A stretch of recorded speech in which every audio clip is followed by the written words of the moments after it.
बस श्री चैतन्य महाप्रभु को जब राय रवानंदे इस लीला का वर्णन कर रहे थे, श्री चैतन्य महाप्रभु झपट कर उनके मुंह को बंद कर दिए, बस बस रहने दो। इसको पचाने के लिए ही हरे कृष्ण कृष्ण कृष्ण हरे हरे, हरे राम नाम। जयदेव महाप्रभु कहते, श्री जयदेव वचसि शुभ दे सदयम हृदयम कुरु मंडले, हरिचरण स्मरणामृत निर्मित कलि कलु सज्वर खंडने। अरे कृष्ण भक्तों, यदि तुम प्यारे श्याम सुंदर का ध्यान करना चाहते हो तो जयदेव रचित इस गीत गोविंद का नित्य निरंतर पाठ करो। तो पूछते हैं कि पाठ करने से क्या होगा?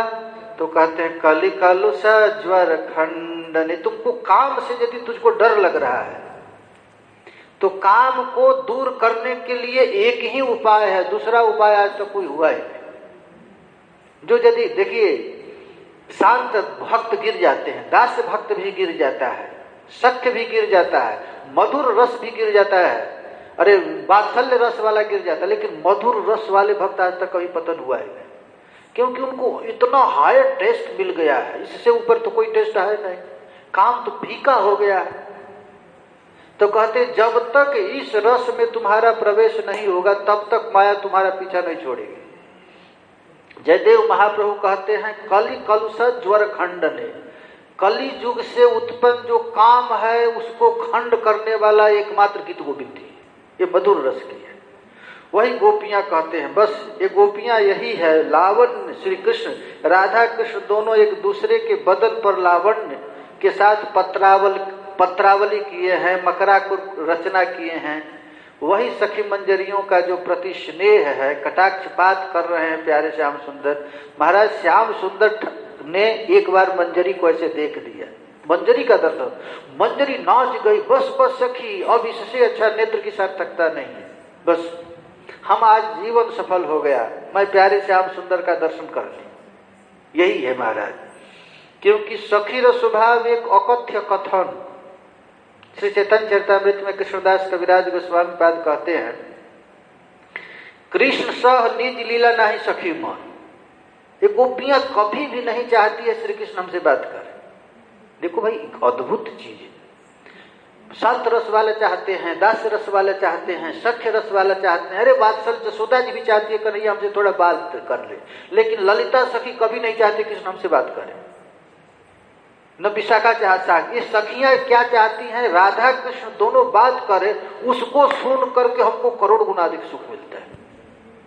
ये देखिए सखियों का भाव इसीलिए है, कृष्ण सह निज लीला नहीं सखीर मन। सखियों का कभी मन नहीं होता है कि हमारे साथ भी श्याम सुंदर रास करें या हमसे थोड़ा बात करें। अरे कृष्ण सह राधिकार लीला जे कराए, निज के लिए हैते ताहे कोटि सुख पाए। राधा कृष्ण दोनों मिल करके एक साथ बात करते हैं, जंगल में भ्रमण करते हैं, उस देख कर जो गोपी सखियों को सुख मिलता है उतना सुख अपने बात करने से नहीं मिलता है। यही राधा र स्वरूप कृष्ण प्रेम कल्पलता, सखी गौन होय तार पल्लव पुष्प बता। कहते राधा का क्या है स्वरूप? तो कृष्ण प्रेम की कल्पलता है, और उनका पल्लव और पुष्प कौन है? तो गोपी जन, ये गोपियां हैं महाराज। इसलिए यदि कृष्ण रस का आस्वादन करना चाहते हैं तो कृष्ण से हमें बात नहीं करना। आप लोग देखेंगे मंजरी भाव के साधक, कोई मंजरियों को कृष्ण से कोई संबंध ही नहीं है। ये मंजरियों का संबंध केवल राधा रानी के साथ है, और राधा रानी जब बेचैन हो जाती हैं तो श्याम सुंदर को खींच करके मंजरियां ला देती हैं। यही तो मंजरियों का काम है। राधा कृष्ण दोनों एक साथ मिल करके विहार करें, वह देख करके सखियों को जो सुख मिलता है वैसा सुख कहीं नहीं मिलता है। इसी के लिए भगवत रसिक जी कहते हैं, हमारी संपत्ति दंपति के। सखी मंजरियों का सबसे बड़ी संपत्ति क्या है? प्रियालाल का नित्य विहार। जो नित्य विहार करते हैं वही महाराज सखियों का संपत्ति है। कृष्ण लीलामृत यदि लता के सिंचय निज से कहते पल्लव वादिर कोटि सुख है। इसीलिए महाराज श्री कृष्ण भी कहते हैं, हमारी जो पूजा करता है उससे उतना मैं खुश नहीं होता हूं जितना कोई हमारे भक्तों की पूजा करे। जो सखी राधा जो कहता है कि हम ललिता जी का दासी हूँ, सुदेवी जी का दासी हूँ, यह सुनकर कृष्ण जितना प्रसन्न होते उतना अपने दास होने पर प्रसन्न नहीं होते। ये आराधना है। अर्थात गौर श्याम कांति ही उज्जवल है, नयन विलासोत्सव है और नित्यशील है। ये राधा कृष्ण की जो लीला है यही सखियों का संपत्ति है। अशेष मदन कला वैदग्ध्य द्वारा ये लिप्त स्वरूप है। ये प्रियता सुधा परिमल को सींचने वाला है, वो आमोदित करने वाला है। वही राधा माधव माधुरी मेरे चित्त में हमेशा बसा रहे। यही है महाराज। श्री राजीव गोस्वामी पाद ने कृष्ण संदर्भ में इसी रस का अवलोकन किया है। वैष्णव तोषड़ी में भी महाराज इस रस का बताया गया है। यहाँ तक श्रीमद् भागवत में तो लिखा गया है कि कृष्ण को देखते देखते यदि कदाचित गोपियों का पलक गिर जाता है तो क्या गाली देती है। गोपी गीत में है ना, गोपी गीत में गोपियां कहती हैं कि त्वाम पश्यता,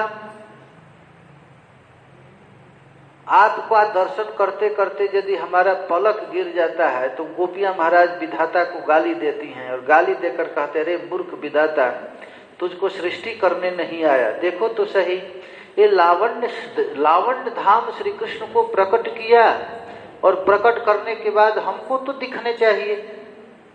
देखो भाई, कृष्ण का दर्शन करते करते गोपियों का नेत्र यदि गिर जाता था, पलक गिर जाता था थोड़ा, तो पलक गिरते ही वो गाली देना प्रारंभ करती थी। किसको कहती थी? जड़ उदीक्षता पक्ष कृदृशा। ये ब्रह्मा कौन है? तो इसका ब्रह्मा का बाप कौन है जानते हैं ना? कमल है, जड़। ये जड़ का भी जड़ उदीक्षता पक्ष कृदृशा। मूर्ख, तुझको सृष्टि करने नहीं आया। देखो तो कही, तुझको जब पता था कि लावण्य धाम श्री कृष्ण का अवतार ब्रजमंडल में होने वाला है तो तुम तो एक बहुत भारी गलती किया कि 2 नेत्र दिया। कोटि नेत्र नहीं दिलो सबे दुई। तुझको तो 1000 नेत्र देना चाहिए कि हजारों नेत्र से हम लोग कृष्ण का अवलोकन करती। तूने केवल 2 नेत्र दिया। अताहा ते निमिष कृष्ण के देखी वो मोई।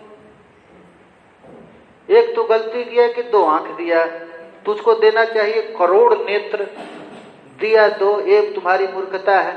और 2 भी दिया तो उसके ऊपर ओढ़नी उड़ा दिया, पलक डाल दिया। तो तू ही बताओ, ताहा ते निमेष कृष्ण के दिखे वो मोई। देखो भाई, कृष्ण का दर्शन करते करते पलक गिरता था तो गोपियों को लगता था एक युग बीत गया।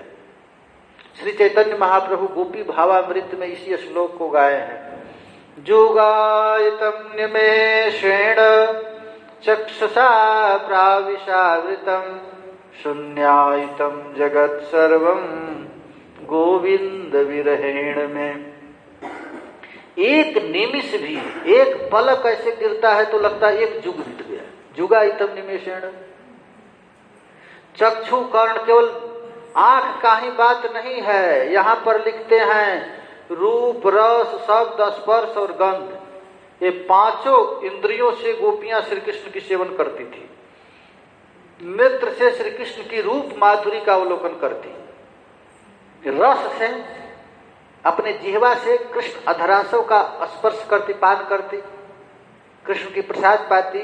शब्द से क्या करती? तो महाराज कान से उनकी वाणी सुनती, उनके शरीर का स्पर्श करती। और गंध का अर्थ होता है महाराज अपने नाक से प्यारे श्याम सुंदर के दिव्य सुगंध को घ्राण करती। ये 5 इंद्रियों की सार्थकता इसी में है। यहाँ केवल संक्षेप में किया गया है, अक्षणवताम फलमिदम न परम विदाम। नेत्रधारी ही नहीं, कहती है कि उसकी जीभ किस काम का, उसका शब्द रस, उसका आंख किस काम का, उसका नाक किस काम का, उसका त्वचा किस काम का। भगवत यहाँ पर हित हरिवंश जी तो कहते हैं, रसना कटो जो वन रटो निरखियन फूटो नयन श्रवण फुटो जोयन सुनो श्री राधा जस बैन। महाराज कहते हैं उसकी जीभ कट जाए, जिह्वा कटो जो अनरट। कृष्ण नाम छोड़ करके दूसरा कुछ बोलने की इच्छा है तो इससे अच्छा जीभ कट जाए। जीभ रह कर क्या करेगा? भागवत में तो लिखा गया है, जिह्वा सतिर्दा दुर्गे व सूत न चोप गायन दुर्गाय गाथा। जो जीभ प्राप्त करके भी कृष्ण नाम का उच्चारण नहीं करता, वो क्या है? उसकी जीभ नहीं, उसकी औसती है। औसती, जिह्वा औसती। फिर कहते हैं दादुर है, दादुर कहते हैं मेढक को, टर टर टर करता रहता है मेढक। हम लोग बाजार में देखते हैं ना, सब लोग बोल रहे हैं, चुपचाप बोल रहे हैं, सब लोग बोल रहा है ना, तो उन लोगों के लिए कह रहा है कि उसकी जीभ टर टर कर रहा है, मेढक है, असती है। अरे जीभ मिला है केवल कृष्ण नाम कीर्तन करने के लिए। इसीलिए महात्मा लोग चुप रहते हैं, हम कुछ बोलेंगे ही नहीं, मौन रहते हैं, कृष्ण नाम के अतिरिक्त कुछ बोलेंगे नहीं। ये है महाराज जिह्वा कटो, अर्थात जो कृष्ण नाम छोड़ करके कुछ बोलता है उसका जीभ कट जाए। जिह्वा कटो जो अन रटो। गोपियां तो कहती हैं कि अरे सखी वो आंख जर जाए जो सांवरी छोड़ निहारती गोरो। जो प्यारे श्याम सुंदर को छोड़ करके दूसरा कुछ देखना चाहती उसका आंख जल जाए।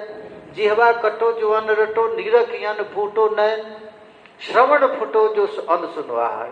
कृष्ण नाम के अतिरिक्त हम कुछ बोलेंगे नहीं। ऐसी महाराज भाव आ जाए, नाम माधुरी के अतिरिक्त कुछ नहीं बोलेंगे। ब्रज में बहुत ऐसे संत हैं, मौन हैं, कुछ नहीं बोलते, केवल कृष्ण कृष्ण कृष्ण कहते रहते हैं। हरे कृष्णा कृष्णा कृष्णा हरे हरे, हरे राम आप लोग जोर से नहीं बोलते हैं ना, नींद आ रही। हरे कृष्णा कृष्णा कृष्णा हरे हरे, हरे राम